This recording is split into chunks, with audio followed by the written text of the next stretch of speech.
How often when you're in the restroom do you check your email? Oh, I'm trying not to do that anymore. Hello, and welcome to Reality Checks. I am Brian. I'm the host. We are here with Lila from Ella B Media Group. Welcome, and thanks for joining us today. Thank you for having me. I'm so excited. So the way the show works is you and I, we worked on a survey together. YouGov went and ran the survey, and you have not seen the results. That's correct? Correct. Cool. So before we get into it, what topic did we choose and why? So, we are going to talk about email marketing and we want to talk about response rates and open. And I'm thinking, let's figure out the business etiquette of this. Should we or shouldn't we? All right. And that was inspired by your work as an agent?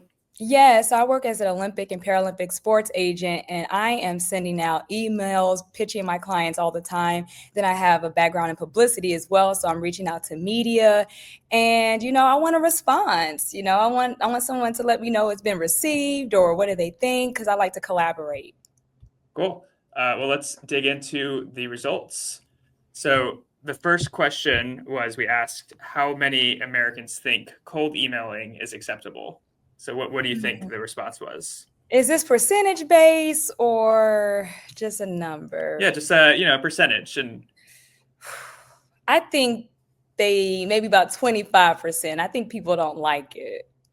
Somewhere around there. The guess is 25%. And Yes. I already asked you this, but I just want you to say it again. Just make sure that people know that you haven't seen the results. I have not. All right. I must be accurate. I must be on point. I think very, very close. Okay. Let's see. So various. Oh, okay. Interesting. So they don't like. I thought that they don't like it. Oh my goodness. How are we supposed to network? So okay, a very small percentage think it's acceptable. Okay, so I'm on point. Okay, great. So why did you pick that? Well, I don't think people like it because it's private and they don't understand. We have databases now. We have AI. We can find your email address. We do research because we really want to get to know the other person on the other side of the email. So if I do the work, I try to present a warm, friendly introduction, but you can turn a cold open into a warm, friendly email. So that's interesting. Very interesting. Not very acceptable, 31%. That's okay. Oh yeah, not very. There's some room for navigation in that. I'll go back real quick. The 40% is those are the no go, do not contact. I see. All right. Which generation is most likely to respond to an email that they receive from someone they don't know? I think Gen Z is all about it.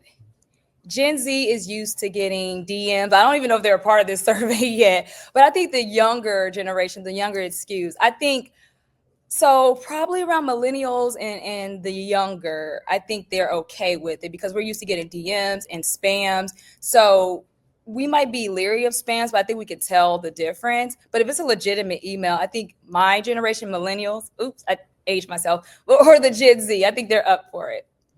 Cool. And I think I did this last time, but you haven't seen this before, which is code for you're right. Okay. See, I know the babies. Okay, Gen Z. Well, let's see. Do you think you owe them a response? Okay, Gen Z, so they don't like it. So Gen Z.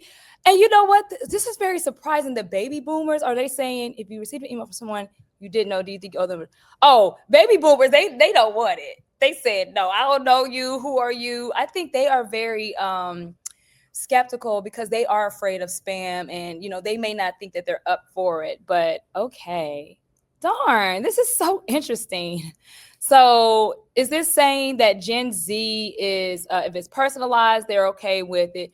My generation, the millennials, it's somewhere there as well. But so the younger generation is a little bit more up for it. Okay, that's good to know. All right, Gen Z, we're coming for you. You need to get these corporate jobs so I can reach out to you.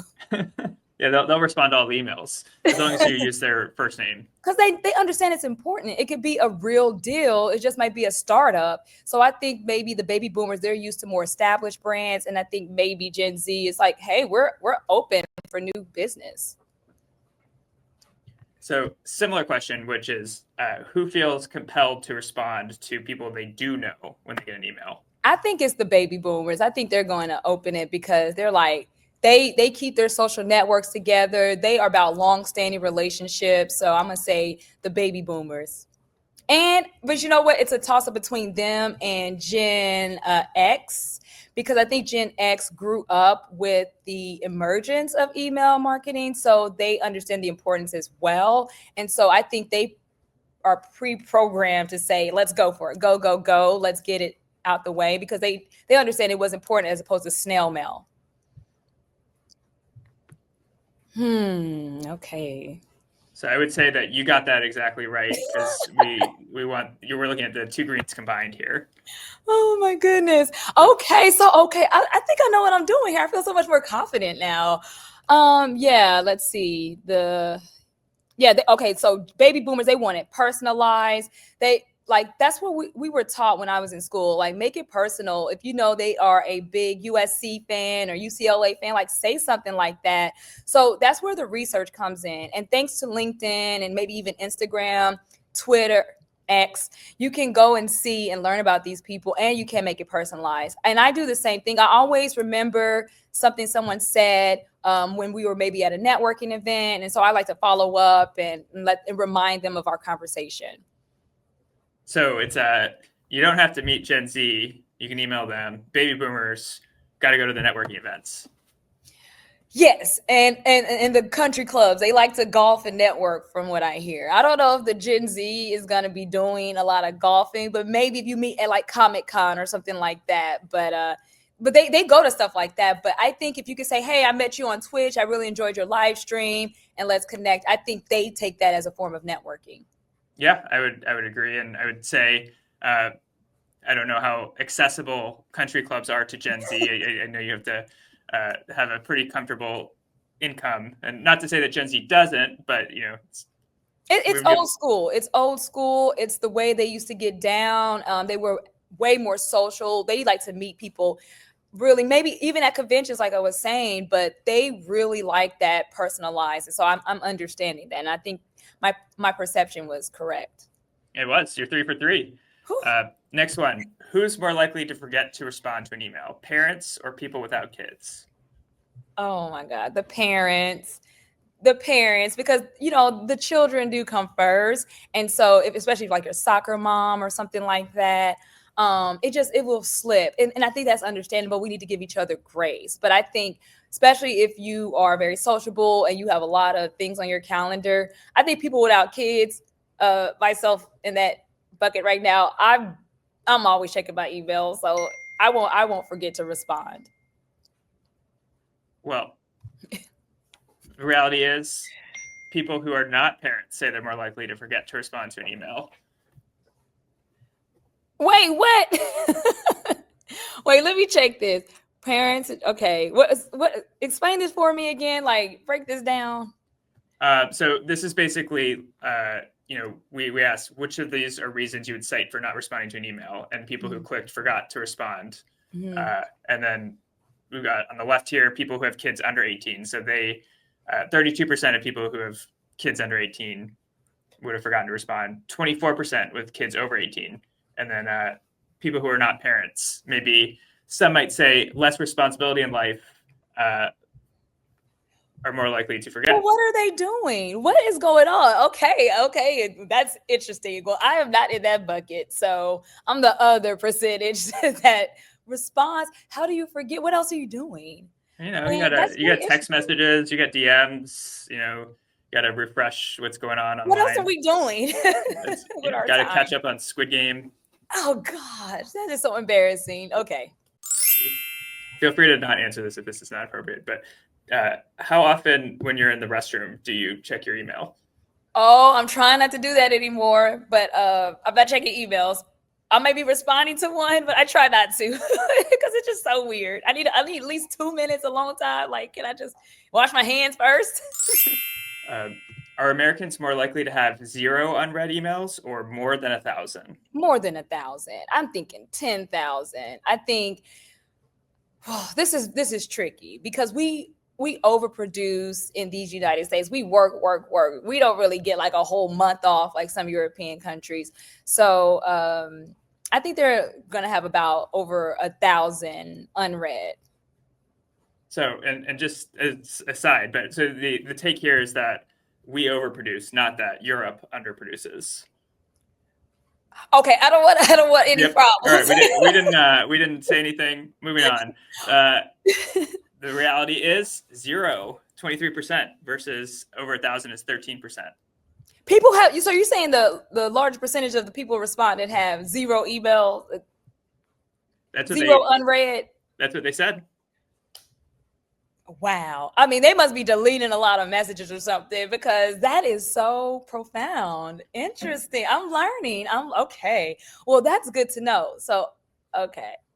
Very interesting. Ooh, this is fun.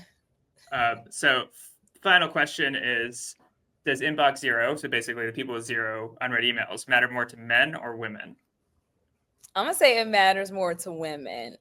Oh gosh, this is so tricky, because women, we really like to communicate, and I don't want to say anything about the fellas. I'm not making this a gender war, but I think men be ghosting. I think they be ghosted. So I don't know. That's a tricky question, but I think women like to communicate, very social. We like to reply and then CC and bring other people and loop people in, and I think that's more women, just being socialites, but through email. But you just said that for you. I mean, I guess you didn't say for you, but it sounds like your inbox is. Well, I try my best. But it just keeps coming. So I don't know. But I think the men, I don't know. This is what I say. It's a little tricky, but based on some of this, I'm like cheating, going back in some of the responses, like trying to change my responses. But I don't know. So let's see. I think women. All right. The answer is women. This was actually, I looked across generation, gender, I want to say region too. And this was the only one that had a pretty significant difference. And it was men. Wow. I don't believe it. What? Goodness. Well, it isn't saying who's responding to the messages, just who's reading them. What are they doing? I want to know this world where I have zero unread. I need to learn something from them. Okay. Very interesting. Unsubscribes, folders, mass delete if you're really feeling like you don't care. Gosh, I wish I could understand that, because it seems like the more I respond, the more I get, and then it just starts to pile up. But wow, that's very shocking. But I'm happy for those people, because it makes you feel less fluttered. Like you don't get overwhelmed. So that's great. Good to know. So you mentioned LinkedIn earlier. I don't believe you're on LinkedIn. Where can people find you? Well, they can find me on my website, ellabmediagroup.com. Hit the contact. It comes straight to me. More emails. But I like Instagram. I like my Instagram team, EBMG. I made it very simple. On Twitter, it's EB Media Group. You can find me on TikTok, Lila Brown. And Facebook, you can hit up our business page. But I check all forms. I really like social media. I think it's a great way to socialize. And that way people can check me out before they reach out, so they can kind of understand what I do on a day-to-day basis. And they can personalize the email. Absolutely. I mean, I take short messages. I like it all. Cool. If anybody wants to dig into the findings of the survey, you can go to ugov.com/realitychecks. Thank you, Lila, for joining. Thank you for having me. This was fun. Thank you for watching today's episode of Reality Checks. Everything that you saw was based on a survey of 1,000 Americans on YouGov's Consumer Research Panel.